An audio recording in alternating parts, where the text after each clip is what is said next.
Oh, yeah! Welcome to the BSI Comics Podcast. Why are you so hyped? I don't know. Maybe because I went and saw Civil War last night. Was it last night? 2 nights ago. It was 2 nights ago. I'm sorry. I have trouble with time. Anyway, so we saw Civil War last night. We got a preview screening. We were like big shots. You had your name on a seat. I did. It was pretty awesome. Yeah. And like all those like silly people and it waited in line, we walked right past them. I even gave one the middle finger. You didn't do that. I didn't do that, but I wanted to. But I did feel like a big shot. It was nice. So what did you think of Civil War? I love Civil War. No spoilers. We're not spoiling. No spoilers, no reviews. We're just... You loved it? Loved it. 2 thumbs way up. I really liked it too. I thought it was very enjoyable. I don't think it was like people kept saying it was the best movie Marvel's done. I don't know if it is, but it's up there. It's going to take a couple viewings to really let that sink in. But I need to see it again. Yeah. If you want a blueprint of how to make a superhero movie, I will say this: do not see it in 3D. I really didn't like it. It was fine in 3D. I couldn't follow. Well, maybe you're like me and you have normal eyes and you can't. Like he's got, like maybe you've got like the glasses add something. But I saw it in 3D, and I was like, I couldn't figure out what was going on. And I had perfect vision. I have like 20/20. So I just wanted to mention that. All right. I don't know where we are anymore. Anyway, but yeah, so go see Civil War. It was really cool. And I've seen it before you, so. Anyway, speaking of Marvel movie news.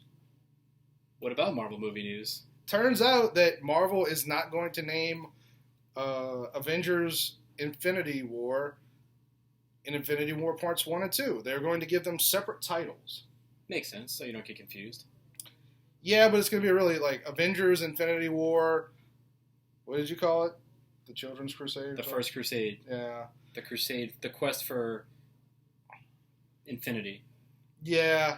So it's going to be like really long titles unless they just drop the Infinity War part or something. That's a good idea. They should have done that with their comic books last year. Instead of just starting over at 1 and calling it the same exact thing. Maybe part 1 could be Avengers Infinity War Marvel Rebirth. Avengers Infinity War Blackest Night. I don't know. Anyway, it's a good idea. It's to emphasize that it's 2 separate movies. It's not just one overarching film. Mm-hmm. But yeah, it's a little verbose. So we'll see. They haven't announced what it's going to be. But I read this. So CBS is thinking about dropping Supergirl. Okay. They said it's too expensive. So that's why. Yeah. Because it's terrible.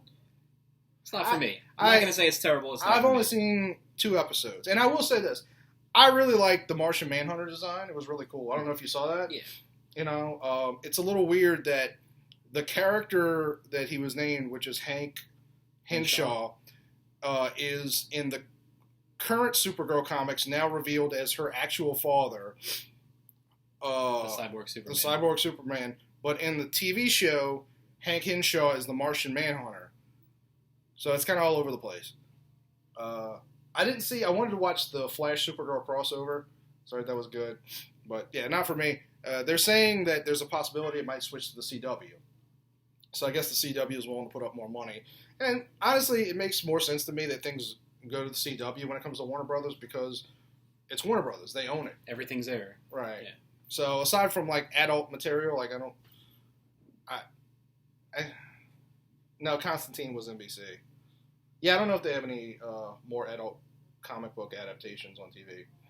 But I don't think so. But anyway, it just makes more sense to me that it would be in Warner Brothers. No, that's Image. Oh, you just meant DC specifically. Yeah. Like it makes more sense. Like that everything that's capable of being put on TV should probably be on CW. Right. But whatever. So I guess we wanted to do 2 things. This is going to be a short episode. We've gotten complaints about that. It's too short. I haven't got any complaints about that. Zing. You could explain that to Jason. Anyway.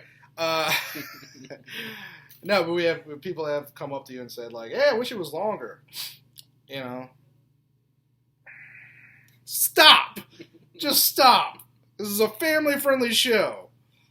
So yeah, the reason we do it like this is because it's easy to digest. You can sit down and watch a quick episode. You don't have to commit a whole lot of time to it. So we've just added like a minute just talking about how it's short. Right on. Don't do it again. So, Anyway, but we did want to mention Free Comic Book Day is this Saturday, which by the time you see this, it'll probably be Friday. And, again, freecomicbookday.com. If you're not in New Orleans, you can find easily a local comic shop that provides Free Comic Book Day because not every store does. But if you are in New Orleans, you can come here to BSI Comics and he'll help you. I will. And your wife will be here. My wife will be here. So she'll help you. I don't know if I'll be here. I might. I don't know. I'm a man of mystery. Before we get ready for that, we did want to give you a couple recommendations of stuff that we really enjoyed. Why don't you do that? I will do that. This has been my favorite book of the recent Marvel launches. This is Moon Knight. Wait. Why does your recommendation match your shirt and your hat? It's white. Did you do that on purpose? No. Okay. Go on. So this is a new take on a say beloved character, but it's kind of like that Black Panther sense of fan favorite, but never really gets his series. the spotlight. Sometimes last like a couple of years, but there has never been an ongoing Moon Knight that's lasted like the last run, the Warren Ellis 200 run, was issues. great for the 6 issues, but it kind of started falling off a little bit after that 6th issue when he jumped off of it. But Jeff Lemire is writing this, one of my favorite writers, no secret. But Lemire, Smallwood, and Belair, it's fantastic. If you're a fan of the character, if you're not, if you read any of the other Moon Knight, it does kind of call back to that stuff, but you don't really need to have read it. And if you've ever wondered, like when we recommend things, if we actually like him, he actually won't shut up about that damn book. I haven't actually read it. I'll be honest with you. Mostly because I literally try to put it in everyone's hands. Mostly because you kind of aggravate me with the constantly trying to get me to read the book, but I'm not going to do it. So Moon Knight.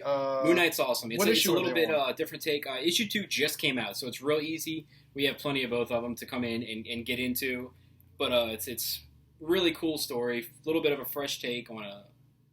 Mm-hmm. So come check it out. And it's actually the same art team from the previous book. Right. Smallwood and Belair. Mm-hmm. Jordy Belair is kind of everywhere these days. Big time colorist. So what am I going to recommend?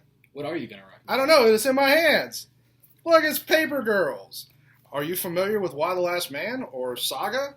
If so, you might have heard of BKV. What's his name? Brian K. Vaughan. There you go. I almost went for Jason Aaron. I don't know why. But so Paper Girls is an Image series. Artist is Bernard Chang. Or no, not Bernard Chang. I'm sorry, Cliff Chang. I screwed that up majorly. It's Cliff Chang. Thankfully, there's like Cliff Notes on the back.